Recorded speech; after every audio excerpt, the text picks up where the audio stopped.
Howdy. Haven't done one of these in months. I don't know. It's been a really long time, uh, but I've been busy. I had a bit of a reflection over the weekend, and I said maybe I should probably do another one of these or pick them up. But yeah, I think probably one of the major reasons that these dropped off is that I have a vlog channel called Code Commute, and that's kind of more naturally just taken over these types of check-ins. So I figured I'd just do, I don't even know where to start, right? Because it's been so long. But I figured I'd just do a little check-in across the different things I'm working on. And then hopefully, on a weekly basis, I can keep this up because it's one video a week. Can probably do it around the time I'm writing my newsletter on Fridays. It's really not that big of an ask. Okay, so where are things at? I have split my YouTube channels up. So I have Dev Leader Path to Tech, Dev Leader Podcast, and I have Code Commute. Dev Leader, I am keeping completely focused on like C# programming, AI tools, so like just actually coding stuff. Dev Leader Path to Tech, I'm doing resume reviews. I'll probably branch out a little bit, but that's mostly for helping people kind of get into the industry or switch career paths. The Dev Leader Podcast, as you might imagine, is where the podcast is. That's where I interview other software engineers, hear about their career journeys and things like that. And I've moved my live stream over to that as well. And so I've been live streaming at least once a week now for a while. So I think that's been working well. And then Code Commute's the vlog channel that I have where people submit questions and I answer them. So got all that going on. I think that's in a pretty good flow. So I use Code Commute to, get questions coming in, or I go to Reddit and look at, topics that I want to talk about, usually from Experienced Dev subreddit. I write my newsletter article on that on Fridays, and that goes out on Saturdays. So I kind of look at whatever had the most traction, whether that's views or like engagement for Code Commute. Write the newsletter article for Dev Leader Weekly. That goes out on Saturday. And then I make my live stream on the same topic. So for me, it's really nice because it's a bit of a content pipeline.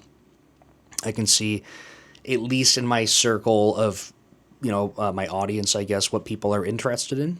And then I get a chance to kind of stream of consciousness talk about that. That's on Code Commute. The newsletter is like more refined. And then the live stream that I do after that ends up being sort of like my collected thoughts, but then I can still invite people because it's an AMA format. They can, ask questions in the chat and stuff like that. So I think that's been working really well. I'm happy with that. And it's not overwhelming, which I think is the really big part. So in terms of content and stuff, that's been going well. I've been kind of going through ebbs and flows with like programming content, I'd say. That's been, I don't want to say it's challenging necessarily, but there's some periods where I'm like, I feel like I don't have something good to kind of show in terms of coding videos, but I want to change my perspective on this because I've seen in other niches where people are kind of like, they make videos roughly on the same thing. And their channels do great. So I'm, like, historically, I've been kind of approaching it where I need a new topic. I need to talk about something new. But some of my best videos, like, ever on my channel are, like, really basic fundamental things in, like, C#, like, really basic stuff. Not that I'm saying basic as in, like, I don't know, like, you aren't smart if you're watching it because it's so basic, but it's more like just intro level things, helping people kind of get ramped up in C#. And people watch it. They're not like super successful right when they're posted, but like 4 to 6 months later, they get picked up in search and traffic just goes. Like, they're literally the most watched videos on my channel. And I think realistically for the content that I am more happy creating, I don't like trying to chase trends and stuff like that, but that's what's going to get picked up on the homepage. So I think it might be in my best interest to like even just go back and remake some content that I've done, maybe slightly different perspective, different examples, and just make sure that I'm staying on top of making videos. So I might try to do a little bit more of that. so that I don't feel like I have these periods where I'm like, oh man, I don't have like a new topic to go over, and now I have to go look at the trends. Like, that's gonna burn me out. I already know that about myself because it's been just under 3 years now making content regularly. Another good reminder to have these check-in videos. So I think the content stuff's all going well. Growth on platforms is just like outrageously slow. YouTube, I was from talking with a YouTube coach. I went back to vidIQ for a little bit to get another coach, and they were stumped. They were talking to the other coaches at vidIQ, and they're like, "It doesn't make sense why your channel is not growing." They said, obviously content can always be better, but they said it's not like your content is the problem. From their perspective, they were saying that they would just expect a lot more based on how much content there is, and at least the quality of it, because like I said, apparently it's not garbage, so that's good. So the one thing that they said was that because when I post videos, I share them on social media right away. They said stop doing that. They said that generally that's pretty bad for YouTube, because if you say I share it on LinkedIn, there's going to be more people that on different platforms, they see a link, they click it, and they're like, oh, I don't actually care, and they click off right away. And the idea behind this is that some of that initial traffic, when YouTube is trying to scope out where to share it to, they're going, we're seeing these views come in, and people are clicking off in like a couple seconds. Video must suck. And then they don't push it anymore. So they were strongly recommending that I stop doing that and basically just let YouTube do its thing.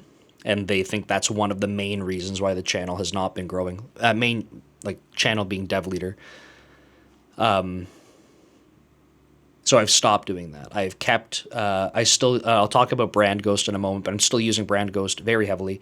And I'll be sharing out videos to my YouTube channel after they've been posted, right? So kind of like give them a little bump in terms of, maybe they've been out for months or something, give them a bump so that they can get posted on social media, because people are clicking them. And I'll see, like, especially on some older videos that have been kind of flat, like a couple hundred views or something, I'll post it to social media, and in a day I'll get like 20 to 50 views because I posted it to social media. So like it does work in terms of getting visibility, but I think that the issue is that, especially in the beginning when YouTube is trying to surface it and test out the audience, it's nuking it. So that's one big change. The other one is splitting the channel. So most people go to Dev Leader because that content has been C# related. And in terms of like personal branding, like me talking about C# is like extremely limiting in terms of the value that I feel that I have to offer. So if I only talk about C#, I'm really limiting myself. I've been an engineering manager for 13 years. I want to talk about teams. I want to talk about engineering. I want to talk about, working with people. I don't just want to talk about C#. I love C#, but I am more I am more than C# tutorials. And so as I've tried to create more content, I think that that's kind of made it blurry for my audience, where they're like, okay, well, here's this podcast video. Like, is it about C#? If not, like, I don't care. Or like, okay, cool, you're talking about promotions and like communication.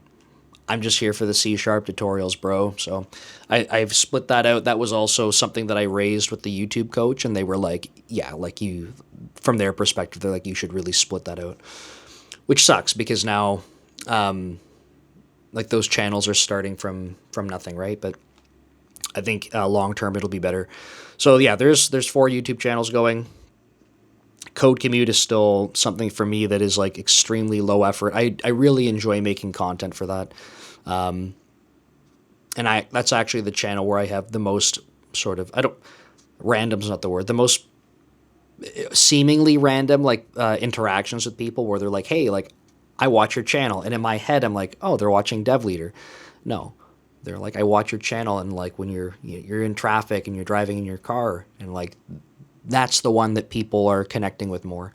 I feel like longer term that channel will do better, but I don't put any effort into thumbnails or titles and stuff like that because I don't care. I just want to be able to make the videos.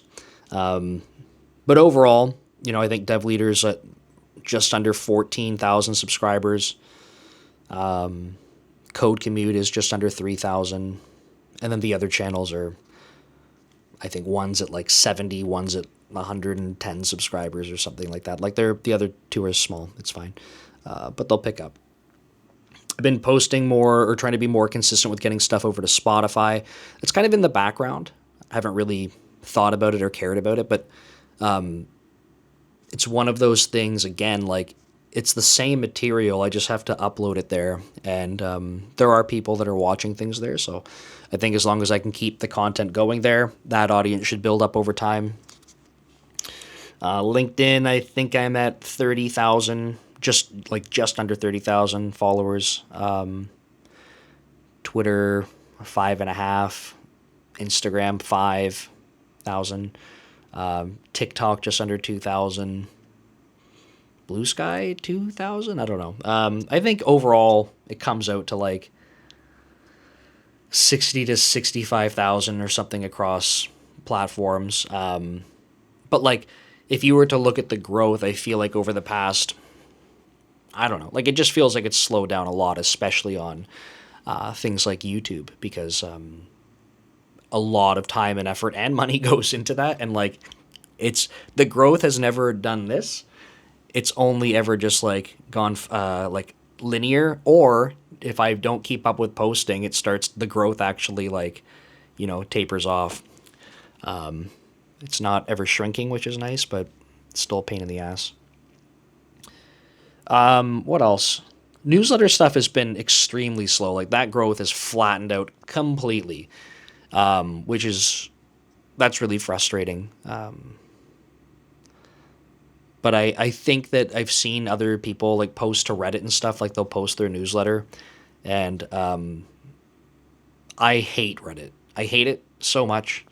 I think people game it. I think people are using pods on Reddit, on LinkedIn, Twitter.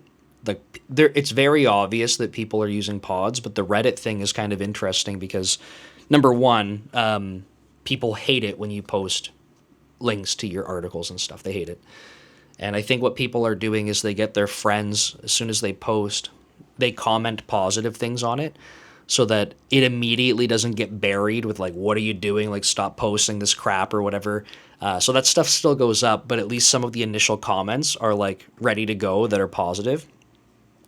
But people get a lot of traction from Reddit, but I don't like posting stuff there because I'm not using a pod to do it. And people will bury it with comments like attacking it, so it sucks. But it's just like not a game I'm willing to play.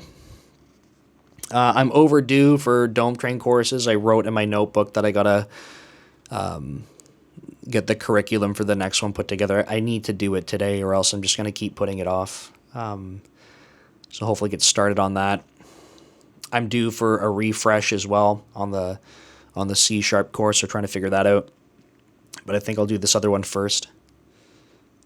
I'm excited for the topic. I don't know when I'm allowed to share them, but I'm excited for this one. It's just that I think I've just been overwhelmed with stuff. And it's been easy to put that off because it's one more thing to do. I'll talk about Brand Ghost next. So we're still, chugging away at Brand Ghost. Growth has been slow. If I'm completely honest, we've gone through some periods where like we're not doing the marketing and the outreach like at all. Like it's very clear when we do it, you see signups. Very, very clear. And like we have a free offering. So when I'm saying signups, I don't just mean like we start, doing outreach or posting and stuff, and all of a sudden it's like, boom, we're making tons of money. Like not like that. I just mean at least signups and getting people onto the site. If we stop, it's dead. Right? If we don't post about it or do outreach, it's not really discoverable. And we have to be more cognizant of that. And I've told myself that kind of like I've talked about this in previous videos, but even for like public speaking, right? I'm like, oh, I'm bad at public speaking, so like I don't do it. I'm afraid of it. But like I just went to speak at a conference in Dallas, and like I'm not afraid to public speak. I'm not bad at it. It's uncomfortable to start, but like whatever, it's fine. And I think that the only way this stuff gets better is if you do it. And it's the same thing with like sales and marketing. I need to stop saying that I'm bad at it. Should be allowed to say it's uncomfortable, but I need to start framing it like I am getting better at it. And I need to start talking about it more in like a positive way, not like in a way that's going to make me like sort of fear it. Because I think I've talked about this on this channel, but I never used to really believe that kind of stuff where it's like it's just words, like whatever. But I think I've noticed that with the public speaking thing is that I had convinced myself over years and years, like, you are bad at it. I'm not good at it because I never did it. But it's a vicious cycle, right? So I am not yet good at sales and marketing because I don't do a lot of it, but I need to. And the other thing that I've talked to my wife about this, is that I always have this in my mind where I'm like, hey, like, that's not the thing that I'm good at, but if I have other people that I work with and like that's their responsibility, we should, complement each other, balance each other out. But like, I also can't rely on that because I don't want that to be an excuse. I don't want more time to go by and I'm like, well, they weren't, so it never happened. Like it's kind of a shitty way to look at things. So I need to like not rely on that. Not to say that like I don't trust them to do it. I do. But also if they need time because they're on vacation or they're spending time with their families or life gets in the way because life always does, I don't want that time to go by and be like, well, they said they would and they didn't. They said they would, and if they couldn't in that period of time, I need to. It needs to not be an excuse. So I need to get better at that. I need to do better. But yeah, things have been good. I think just slow. But we have active users, we have paying users. So getting the feedback and stuff is great. It's way more challenging when you're trying to build stuff and you don't even have users because you're like, what are we making? Why are we making it? So great to actually have users. I don't know if there's anything else to say. There's like a lot of stuff going on behind the scenes with it, which I'm excited about. Now that I just went to a conference, I'm wondering if I should like look around and like just go pay for a booth somewhere and do it like out of pocket, whatever. Like we don't make enough money from Brand Ghost to pay for a booth somewhere, but like I'm also an adult and like I should probably invest into things like that. So that might be something I do, or at least talk to the team about. So that's Brand Ghost. What else? Work. I got promoted, which is pretty cool. That took 5 years at Microsoft. I think that took way longer than it should have. Not that I'm complaining about the promotion. I've made videos and stuff on this on Code Commute, but like, I had a lot of like management change and stuff like that. So under my new manager, like I felt very supported, and my skip level felt very supported. And even before that, like I know that my manager had put me up for promotion, so it's not like I feel like that people were like, screw you, like you're never going to get promoted kind of thing. But when you have, despite what people say, when you change managers, like your progress 100% resets, which is very frustrating. So, that's something I'm keeping in mind. I never want to have that effect on people as a manager because I've lived through it. But yeah, got promoted. My responsibilities don't change. I'm still a middle manager, managing ICs. I think that's the reflection that I've had most recently, which is kind of troubling. Which is like I've been doing the same role for 13 years. And that's tricky. It's tricky. I don't know a better way to say it. It's like the growth. It's like, sure, I could get, work towards the next level, but like the responsibilities and the things that I need to focus on, like truly going to Microsoft was a And this isn't like a bash on Microsoft. I like working at Microsoft. But that has flatlined my career. And so the challenge is like if I want to move into a role that is essentially what I would have moved into 5 years ago, I can't be in the same spot. There is no such opportunity like where I am. And so I would either have to, like, my manager would have to leave, I would have to switch teams, or have to go to a different company. And I need to, I think, do that reflection to understand what that means, because I like what I'm doing, I'm compensated, but like in terms of my actual career growth and the responsibilities that I'm interested in, that part has been flatlined for 13 years. That's the best way to put it. So like, and you know, as an example, just to paint a picture here, the people that I used to manage, who are amazing, like they are directors where I used to work. So they have already sort of gone beyond in terms of responsibilities that I'm doing in my career, and I don't have those options right now. So yeah, it's tricky. But I think overall that's it. I'll try to keep up on these. So see you in the next one.